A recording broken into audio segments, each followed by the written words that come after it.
मिस्र में है, इजराइल लोग मिस्र में है। ध्यान से सुनिए सारे। और मेरे कितने लोग बताया था, लगभग 40 लाख से ऊपर।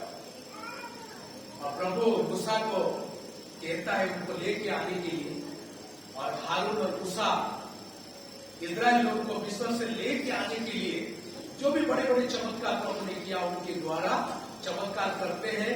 और चमत्कार करने के बाद 12 अध्याय में एक विधि प्रभु उनके लिए स्थापन करता है। और वो विधि इस प्रकार है, उसको फसह की पर्व प्रभु नाम देता है।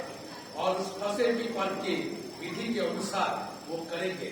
लेकिन देखने वाली बातें ये है, प्रभु कहता है साल का पहला महीना यही होगा, साल का पहला महीना यही होगा। और इस महीना में तुम्हें ये करना है। क्या करना है?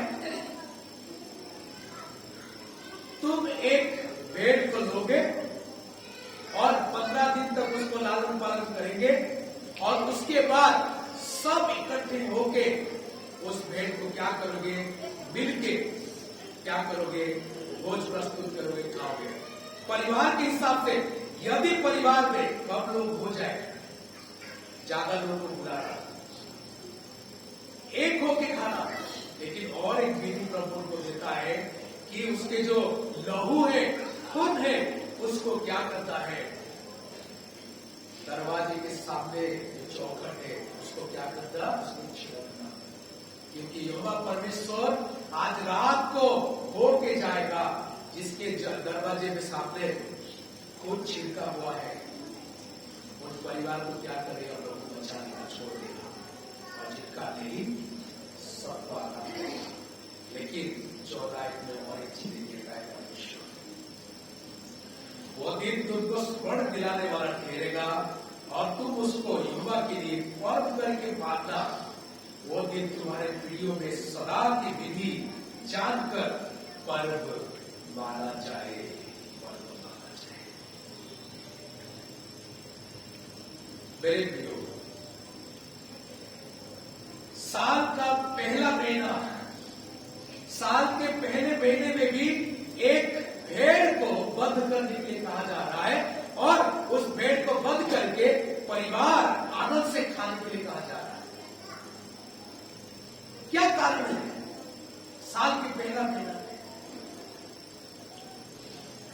साल के पहला महीने में ऐसे प्रभु क्यों कहता है करने के लिए? क्योंकि ध्यान सुनो, लहू में छुटकारा है। और साल के पहला महीना में छुटकारा की एहसास रहना चाहिए कि हमारे लिए कोई मरा था,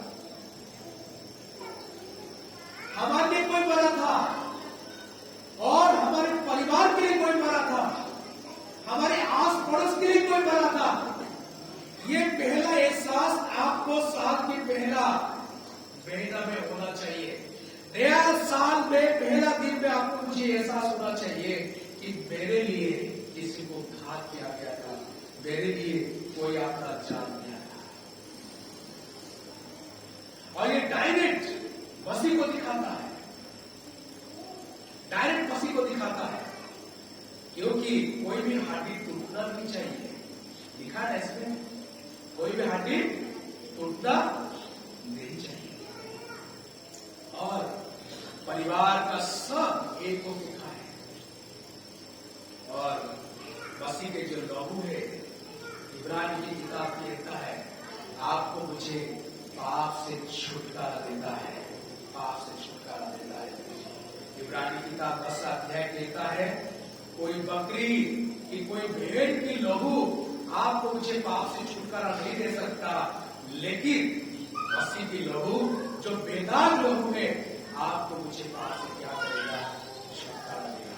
और मसीह आता है आपके लिए, मेरे लिए, आपके जान क्रूस पर दे देता है और छुटकारा। उसको एहसास दिलाने के लिए साल का पहला दिन की पहला महीना माना जाना चाहिए।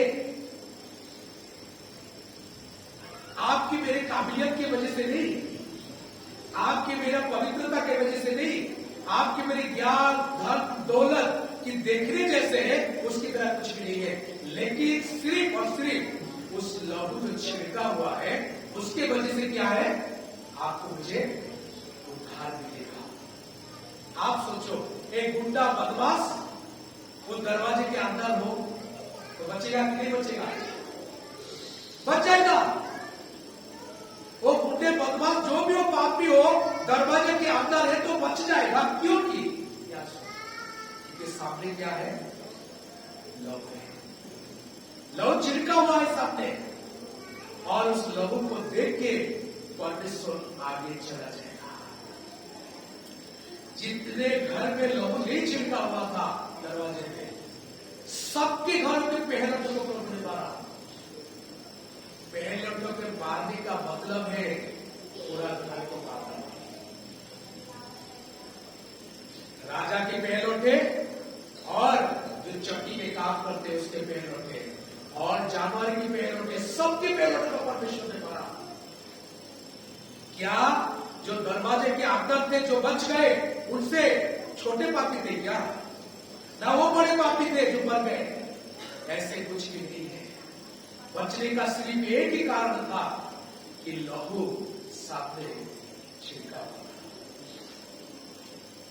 लहू सामने छिड़का हुआ। इसलिए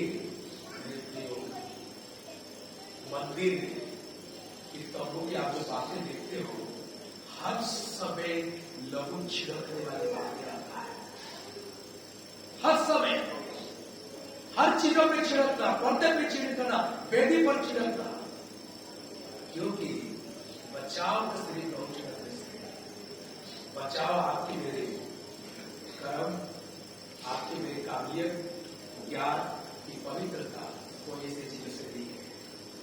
इसलिए प्रभु याद दिला रहा है, और प्रभु ये कहता है आपको मुझे एहसास रहना चाहिए साल की शुरुआत में कि कोई हमारे लिए मरा था, कोई हमारे परिवार के लिए मरा था कि हम क्या हुए, बच गए।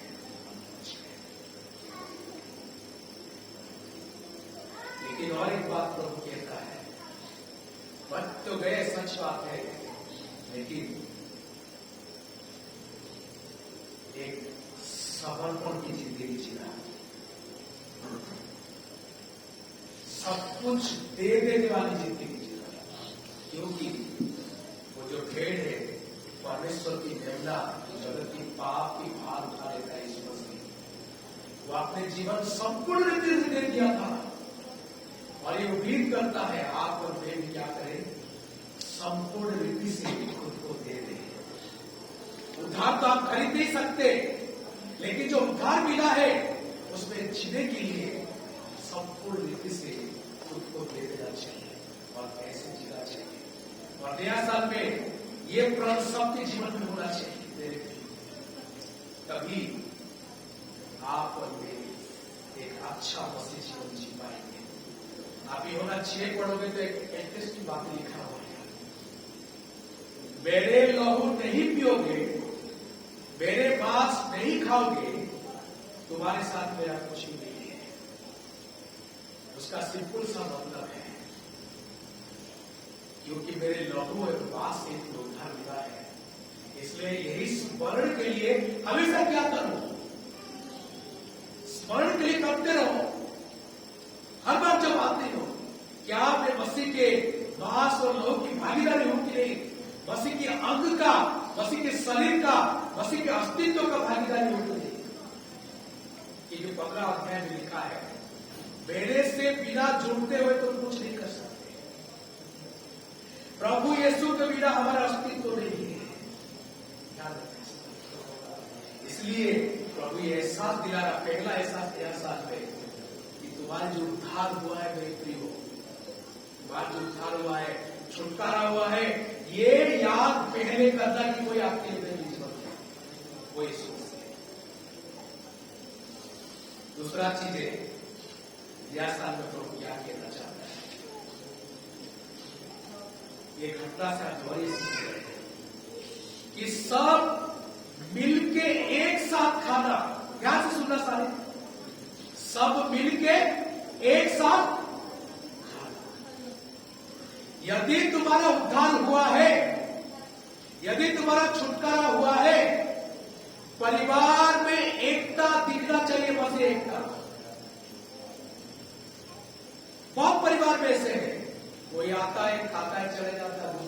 खाता है। कोई कोई तो ऐसे भी है खुद ही जाके निकाल के खाते चले जाते।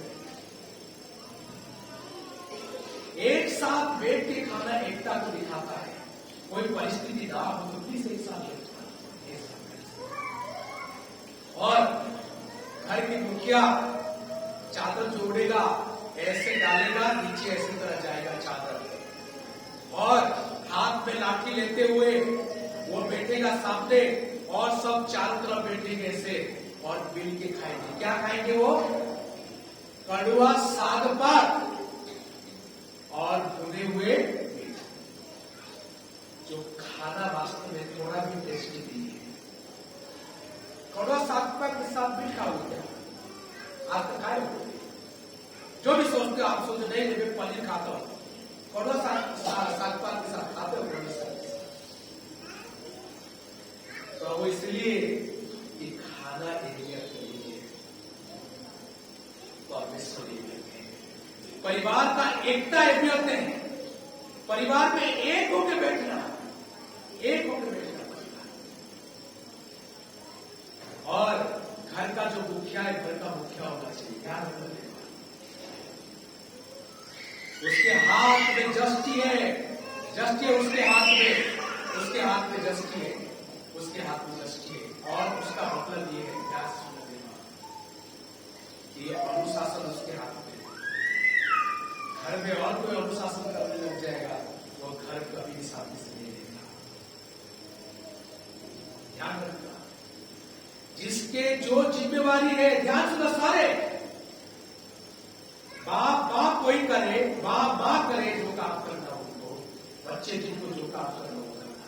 आप कभी सोचो तो, मैं वहां बैठूंगा या एल्डर आके प्रचार करेंगे हर बार? नहीं, मेरे काम अलग है, उसका काम अलग है। मैं झाड़ू लगाते रहूंगा, एल्डर लगाते रहेंगे और बांटते रहेंगे, दिखम देखते रहेंगे और ठीक चल रहा तुम्हारा है। पूरा उल्टा हो जाएगा। जिनका जो काम है वही करे, वही करे। घर में प्रभु रखा है आपको कुछ काम करने के लिए, काम करना। वो जो नहीं करते दुख की बात नहीं। आप घर की बहू हो, घर की बहू की तरह निभाना सारी चीजें। घर की बेटी हो, बेटी की तरह निभाना, और घर की मुखिया हो तो मुखिया की तरह निभाना। दूसरे जगह में इंटरफेयर नहीं करना, तभी सब कुछ अच्छा चलेगा। अनुशासन घर की मुखिया के हाथ में होना चाहिए, दूसरे के हाथ में अनुशासन नहीं जाना चाहिए। किसके हाथ में? इस बात को हर कुछ याद रखना है, क्योंकि परिवार पहला सेवा है। जितने भी बैठे हो सब, परिवार पहला सेवा है। परिवार का सेवा नहीं है तो आप किसी की सेवा कभी नहीं कर सकते। सब याद रखिए सारी परिवार पहला सेवा है और परिवार पहला सेवा होना चाहिए। और मुखिया को याद रखना चाहिए कि घर के दूसरे लोग को याद रखना चाहिए, खाना जीने के लिए है और सिर्फ जीने के लिए हम खाएंगे। एक व्यक्ति से इन्फॉर्मेशन हो जाना चाहिए।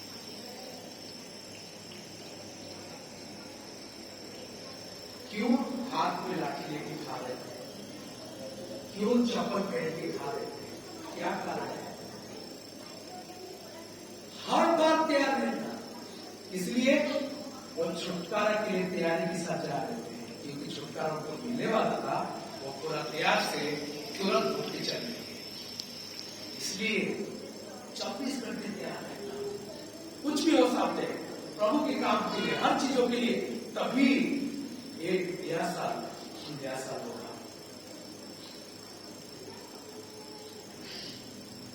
मैं बहन का कहानी सुना,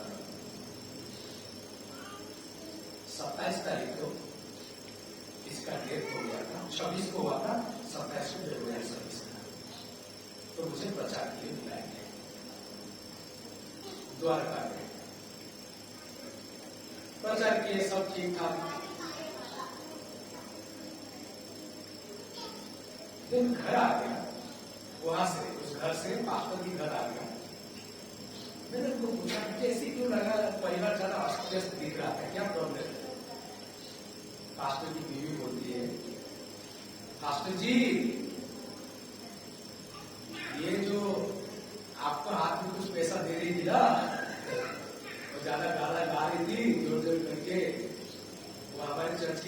हंसती है, बहुत ज्यादा गाना गाती वो करती है, लेकिन अपने सासू को चाय तक भी पूछती नहीं थी। सासू को चाय तक भी नहीं पूछी, दवाई भी नहीं दी, खाना भी नहीं बनाई सासू माँ के लिए, और सासू माँ ऐसे ऐसे ही बढ़ गई। ये किसी बहू के विरोध नहीं किए रहा, लेकिन जो प्रभु को जानते हो ना, आपके हाथ में सबको एक करके रखने वाली बात आना चाहिए। प्लीज इस बात को ध्यान रखें। कभी 2009 कि 2025 अच्छा से अच्छा जाएगा। अंतिम बात करेंगे, क्या लिखा है? तुम उसको यहोवा के लिए पर्व करके मानना। 2025 का पहला दिन यहोवा के लिए पर्व हो, और जिंदगी में हमेशा याद रहने वाली चीजें हो जाए। पर्व मानना है तो यहोवा के लिए, अपने लिए नहीं। पर्व में आप जो जो चीजें सोचते हो, जो जो चीजें सोचते हो, ऐसे कोई चीजें बाइबल में नहीं। याद सुनो, सारी चीजें अच्छा से पढ़ना बाइबल को। पर्व में पहले खाना आता है कि नहीं? बाइबल में जो 7 पर्व है, इसी पर्व में खाने की हमें नहीं दिया गया है। इसी पर्व में आपको ताजुब लगेगा। सबसे जो बेस्ट पर्व है, सबसे जो बेस्ट पर्व है, उसको कहते हैं डे ऑफ एटोनमेंट। डे ऑफ एटोनमेंट, पश्चाताप का दिन। हाँ, एटोनमेंट को क्या बोलते हैं? वो सबसे बड़ा पर्व है।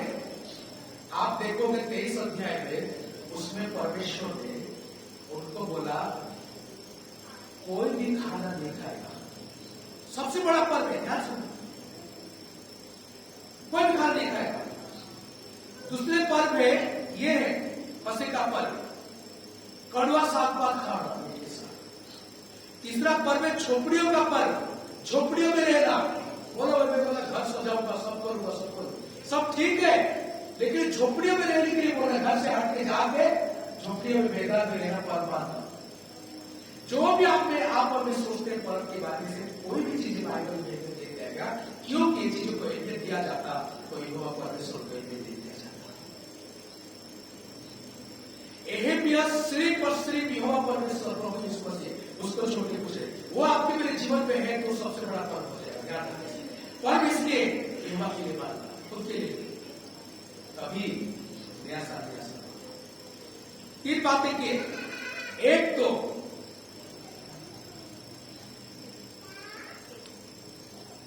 आपके लिए, मेरे लिए कोई बड़ा, आपके मेरे छुटकारा के लिए ये एहसास पूरा साल में रहना चाहिए शुरुआत से। दूसरा, परिवार की एकता होना चाहिए।